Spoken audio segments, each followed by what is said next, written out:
Ancheta. And today, as you could see sa title sa baba, we're gonna compare these two smartphones. So this is the ASUS Zenfone Max versus the ASUS Zenfone 3 Max. So I know, medyo kagulat lang. It's just now na nagkameron tayo ng isang uh, nagkameron tayo ng isang live na session on our YouTube channel. So, before we proceed, so I'm gonna cross-post this one sa aking Facebook page para uh, sorry. Oops, there's an ad. Alright, so I'm gonna cross-post this one muna on my YouTube channel. And let's see kung sino sasali sa atin. Okay,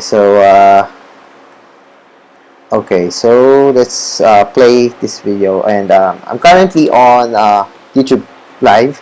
So it's my first time to try this out dito sa YouTube with this kind of format. And I'm not sure, guys, if you would like it. So Call Mem says hi. So hi, Call Mem. And let's see. So I'm gonna share this one to Facebook. Okay, so give me a second, guys. So I'm not sure if you can hear me. Yeah, you can hear me. I can hear myself. Anyway, so for those 6 people who are watching right now, so in a few minutes we will be comparing this one. So to Zenfone Max, Zenfone 3 Max. Although it is not in depth, hindi ganong kalalim yung natin, yung pag-comparison natin ng ASUS Zenfone 3 Max and the Zenfone Max. So, this is just a test lang kung paano ba mag-workout yung live natin. Kung paano mag-work yung live format natin. Anyway, so if you guys are watching me right now, so this is nanonood ngayon, please comment. So, if you have any problems, so comment. So, I guess we'll have to proceed now, even wala pa yung iba. So, we have here the Zenfone 3 Max. Yan, the Zenfone 3 Max. And then we have here the Zenfone Max. Yan. So actually, the Zenfone Max, we reviewed this one like a few months ago. So this one was launched sa Pilipinas last January. And we were one of the few lucky people na unang nakatry nito. And trust me, I love this smartphone. Not because it's ASUS, but because of its hardware and its specifications. It has a 5,000 milliamps of battery. And it can last more than 3 days minsan in my use. I've used this in Taiwan. I've used this in Cebu. I've used this in Bataan. I believe in Bataan. And I've used this in my other trips. And I am very impressed dito. I was actually, I didn't charge this one for 2 days. And in Taiwan, I was actually using this one as my hotspot. So, it's really something na wala yung ibang smartphone, yung malaking battery life. Although marami naman tayong choices, but the Zenfone Max is different. Kasi una, Qualcomm, it's better. It has a better connectivity. The Zenfone Max, the original Zenfone Max, also have a solid software. I mean, the software is clean, the software is smooth, wala naman ako nagiging problema using this one.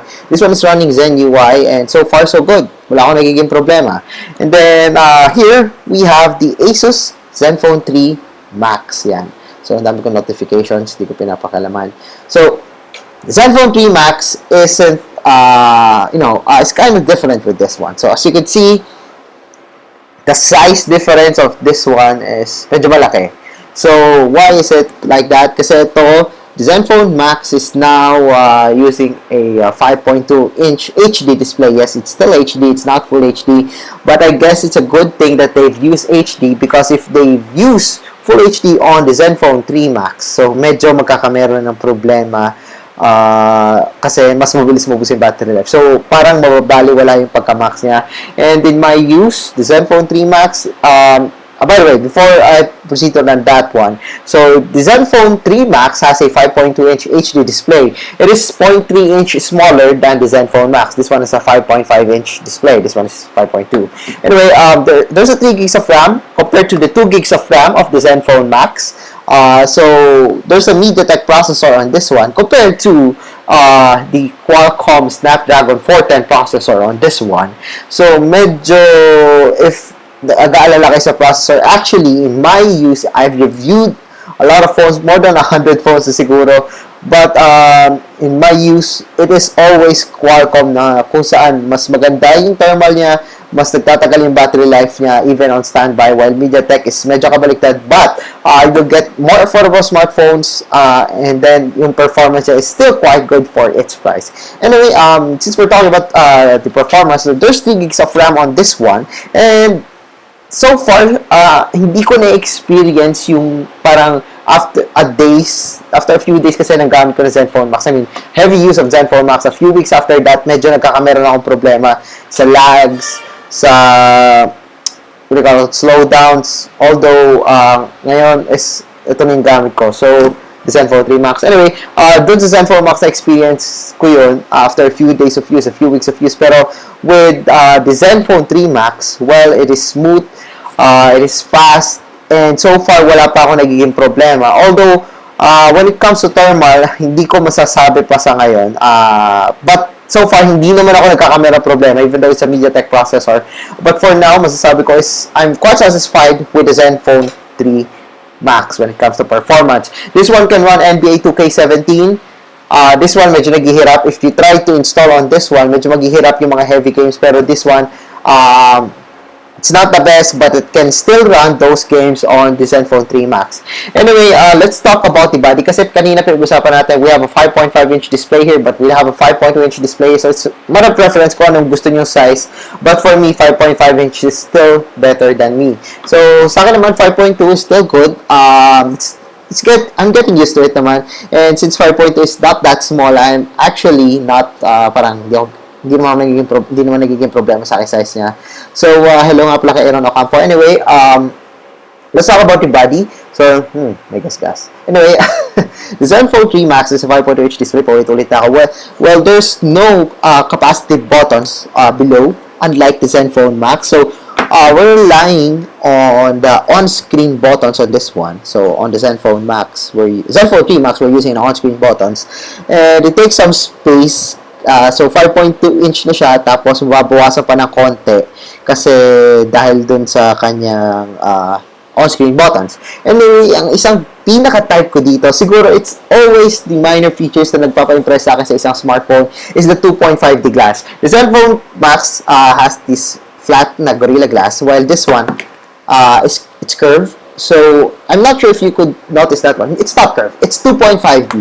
So, pag hinawakan nyo siya, medyo may pa-curve siyang ganon. So, mararamdaman nyo siya. It's like the iPhone. And pag nakikita nyo sa ilaw, nagre-reflect siya ng konti. I'm not sure if you could notice that dito. I guess not. Pero, hello nga pala sa mga Kokak boys who are watching us right now.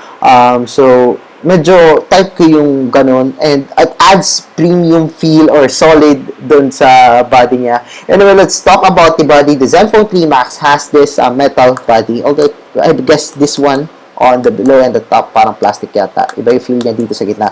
Pero overall, I'm pretty satisfied with it.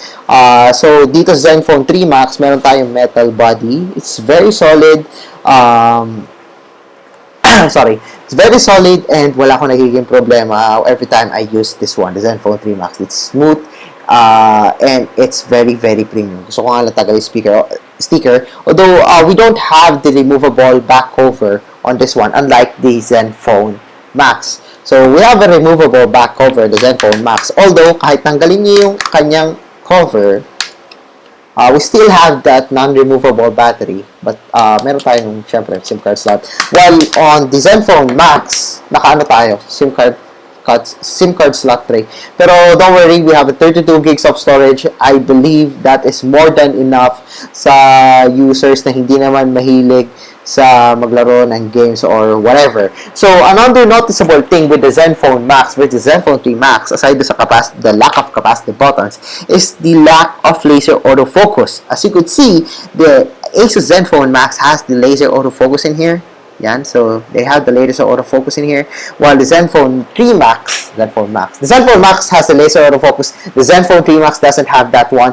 But do not worry, because the Zenfone Max can still capture pretty good shots. I mean, It's not good, but mabilis pa rin naman siya. Hindi naman siya parang nagiging deal breaker sa akin. It's not as fast as the laser autofocus cameras, but the Zenfone 3 Max is actually quite okay. I mean, 13 megapixel camera, it's still fast. Not as fast, again, not as fast as the laser autofocus cameras, but I'm very satisfied with it. So, wala rin tayong protruding camera dito. So, nakalubog nga actually yung camera niya. Yan, so nakalubog na konti. And regarding the camera, I cannot show you yet my shots dito kasi kakunti pa lang. Pero, it is far better than the one on the Zenfone Max. But, napansin ko is parang minsan may mga hit and miss. Maganda yung kulay niya, maganda yung output niya. Pero minsan, most of the time actually, parang minsan may biglang pumapangit bigla and everything like that, something like that. So, medyo problema sa akin yon. So, one thing na meron si Zenfone Max, both Zenfone Max, na wala sa iba, is that you can charge your smartphone using OTG. So, if you have an OTG, just plug in the OTG to the Zenfone 3 Max or the Zenfone Max, then plug in your cable dun sa OTG, and then yes, you can charge your smartphone using this one or using this one. Although, mapapansin, again, ulitin ko, this one has a 4,100 milliamps of battery, while this one has a 5,000 milliamps of battery.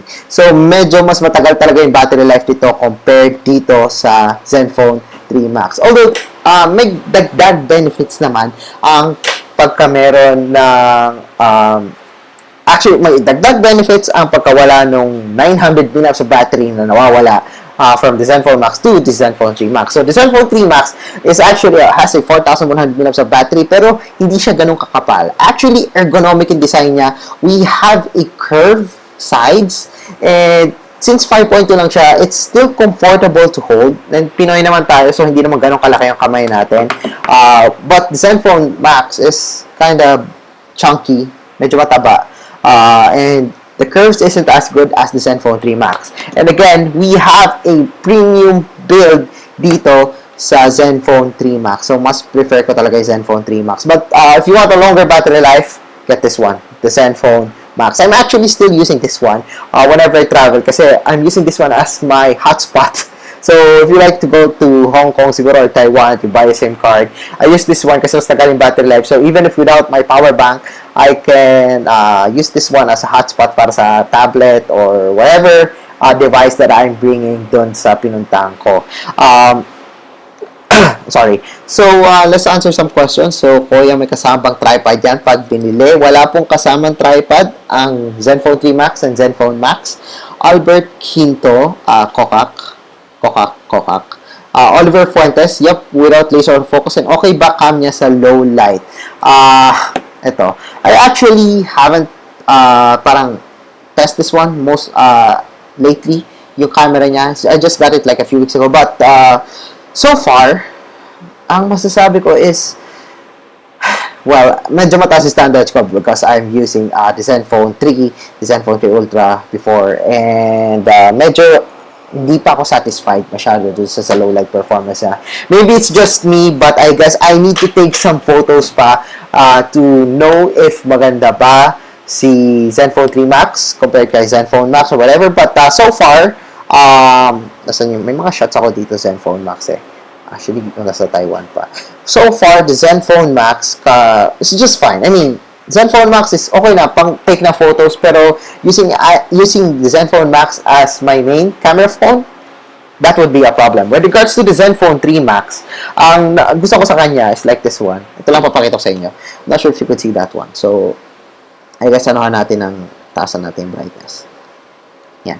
So, tinasa ko oops, napindot ko yung auto. So, ayan. So, in this photo, makikita nyo na actually tama yung kulay niya. Maganda yung kulay niya when it comes to Starbucks and dun sa wood sa baba. Although, medyo overexposed sa pagdating sa labas. So, hindi na masyado makita. So far, yun pa yung nagiging problema ko. And I hope na maano ko yun. Matest ko pa yung camera. Again, hindi ko masyado test yung camera. But I'm using this one for like a week, more than a week, and I am very satisfied with it.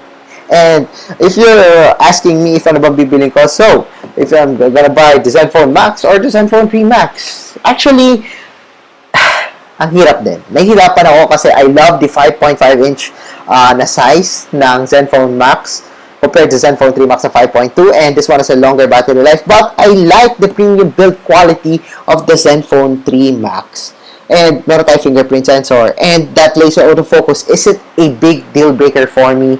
And syempre, mas bago yung software nito. We got Game Genie, we got the Zen UI 3.0, so marami naman tayong kasama bloatwares, of course. But mas mabilis talaga yung performance ng Zenfone 3 Max in my use, and so far, again, sa mga nagtatanong, wala pa ako nagiging problema sa lags and slowdowns compared dun sa Zenfone Max na nagkakameron ako ng konting slowdowns after a while, mga konting gamit, well, not konting gamit, but after a few weeks of use. Maybe it's because of the applications, the files that I've installed, that I've uploaded on the Zenfone Max. But yeah, I believe the Zenfone 3 Max has a really better performance, better RAM, better processor, although it's MediaTek. So, medyo kaiba yan. So, let's answer again some questions. So, Aaron Ocampo, pwede pala bigay yan? No, hindi po pwede. Naku, kuya dyan, baka magalit mga Flare X boys. Actually, when it comes to Flare X, of course, this one is even better than the Flare X. Kasi the Flare X is 6753. There's 3 gigs of RAM. This one is 6757 yata. Something like that. 3 gigs of RAM. Pero mas maganda yung performance. I can play NBA 2K17 smoother than the Flare X. Also, we got the micro USB still. Not USB Type-C. And then, mas maganda yung camera niya. I'm pretty sure na mas maganda yung camera nito kaysa sa Flare X. And we got a fingerprint sensor. We got a metal build. So, there are a lot of things na mas maganda si ASUS Zenfone 3 Max compared kay Flare X. So, yan. Nilaban ko na po sa Flare X, Mr. Aaron Ocampo. Oliver Fuentes, any heating issue po while using or charging? While using, wala pa naman ako nagiging problema. Although it gets warm when playing NBA 2K17, but it doesn't get to the point na sobrang init niya na mag-overheat siya. Ang lakas na hangin sa labas. So, it doesn't get to that point na mag-iinit siya or, mag-overheat siya or something like that. So, I'm still fine with it. Wala ako nagiging problema when it comes doon sa part na yun. So, that's heating issue and charging. So, Oliver Fuentes again, since it's the 3 Max, yes, that's it. So, bloatware pa more. Yes, of course, it comes with some bloatwares. That's expected. Aaron Ocampo, Game Genie, the bloatware. Yes, it's kind of bloatware, pero one thing na gusto ko sa Game Genie is that you can record your gameplay. Wala ka nang i-download or bibilin pa sa Play Store, and you can stream your games sa Twitch or sa YouTube Gaming. So, it's up to you. So, Kuya, bakit gabi ka na? Kasi kakauwi ko lang like 10, and I need to do some things. Nag-vlog ng konti, naglaro ng konti, nag-Facebook ng konti. Yun lang, walang gyro si 3 Max. Let's confirm kung meron, ko may antuto na ako dito.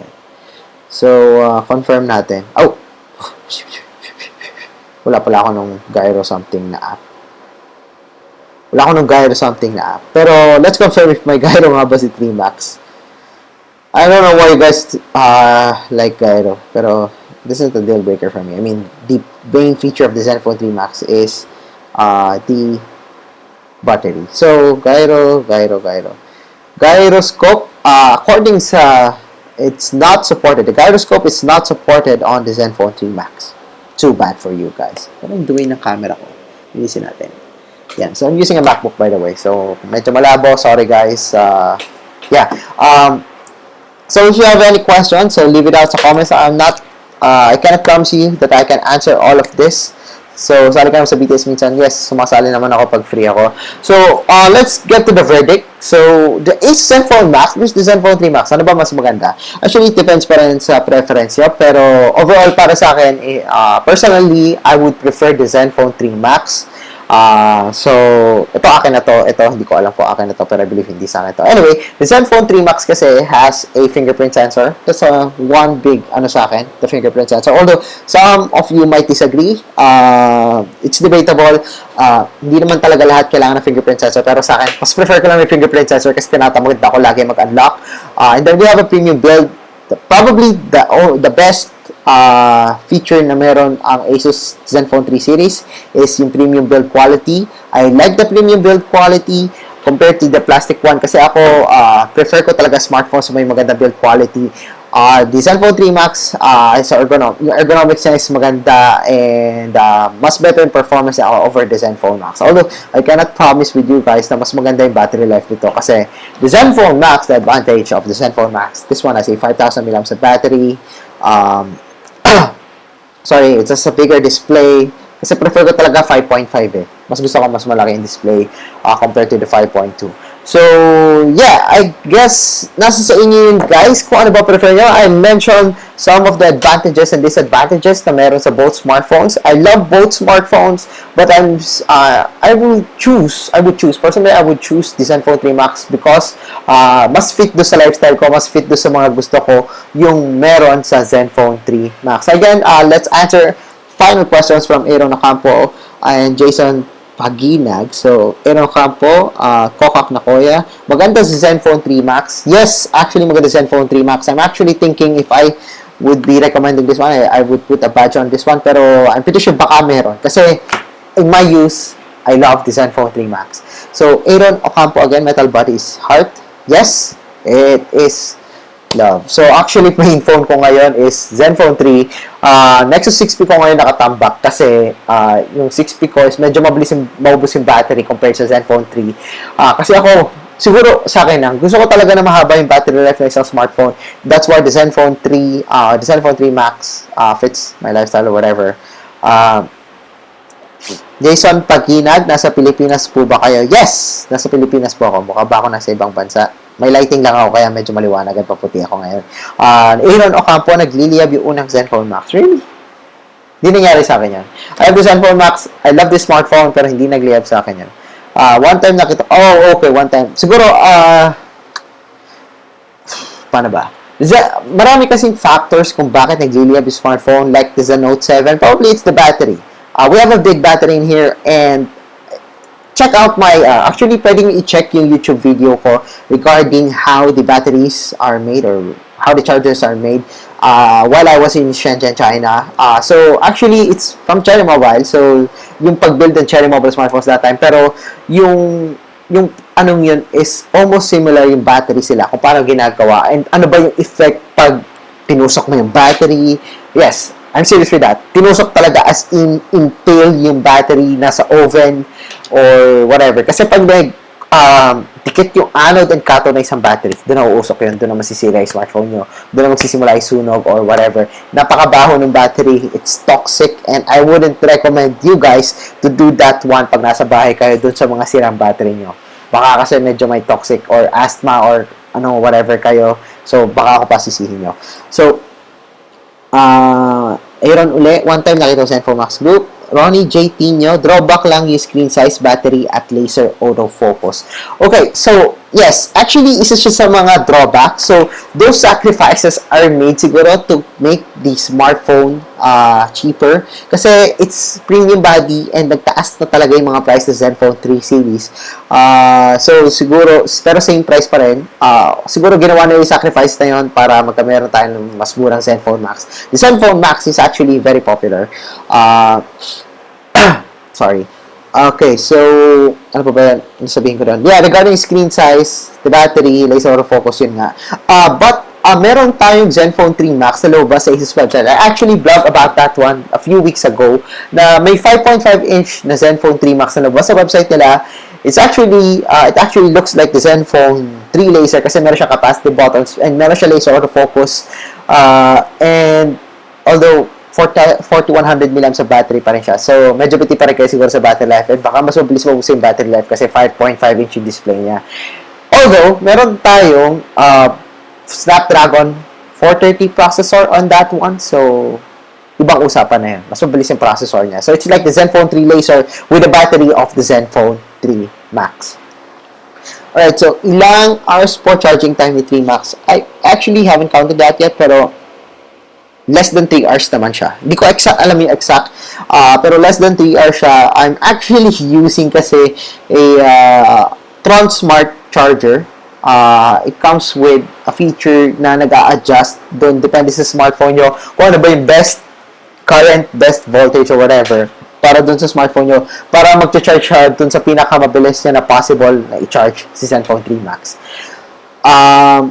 Although mataas pa rin naman, yes, actually mataas pa rin ng 4100. That's why okay pa rin sa akin. Siguro pag pinag-usapan na natin like 3.5 milliamps for a Zenfone 3 Max, medyo magkakamera tayong problema doon. Kasi coming from a 5,000 milliamps of battery, going back to 3.5, that's a lot of batteries that are lot of rate na sacrificed doon. So, this one naman is 900. Yes, mas maiksi, but matagal pa rin battery life. Fast charging ba Zenfone 3 Max? No, it's not. Wala siya ng fast charging tech ng Qualcomm. Ito kampo kahit 4100 metal body. Yes, exactly. Yun yung point ko. 4100 milliamps metal body naman, and maganda ergonomics niya. Hindi siya ganun kakapal. So, kung mapapansin nyo, medyo chunky talaga yung dating ng Zenfone Max na sa taas. Medyo chunky siya compared kay Zenfone 3 Max. So, mas prefer ko talaga si Zenfone 3 Max because of the body. Kasi lagi ako may laging dalawang smartphones. Minimum of 2 smartphones. And, pag isa lang yung bulsa ko, syempre, medyo sikip yung dalawang smartphones. Diba? Alright. Si Oliver Fuentes, sorry guys, may sakit ako. 14K to 15K po yung 5.5 3 Max. I was actually expecting lower than that. Pero hindi ko lang kung may price. I believe wala pang price. Pero hopefully, dahil in ASUS Philippines, we don't have the official SRP of those smartphones yet. And we don't have a word kung darating nga ba ang Zenfone 3 Max 5.5 dito sa Pilipinas. So, Koya, tapos ka na ba sa college? College. Sa college, hindi pa. Pero sa college tapos na. Sa college, hindi pa. Yes. So, any more questions? Siguro, wala na. Yeah, I guess that's it for our, medyo masakit sa tenga yan. Binuksan ko lang. So, meron pa ba? Alright, so meron pa. Alas, wala na. Alright, so I guess that's it for our short video. Jam Online TV live of the Zenfone Max versus the Zenfone 3 Max. So, guys, if you have any comments or suggestions, so, nagbabasa ako, although hindi ako nakaka-review. Na-wrap up ko na kanina, Aaron. So, nasabi ko na yung gusto ko sa dalawa, yung versus sa dalawa. So, I'll be posting a review of the Zenfone 3 Max soon at my website. And the unboxing and hands-on of the Zenfone 3 Max is actually already up. It's actually up dun sa YouTube channel ko. So, I'll be posting that one on my blog tomorrow if you're just following my blog, not my YouTube channel.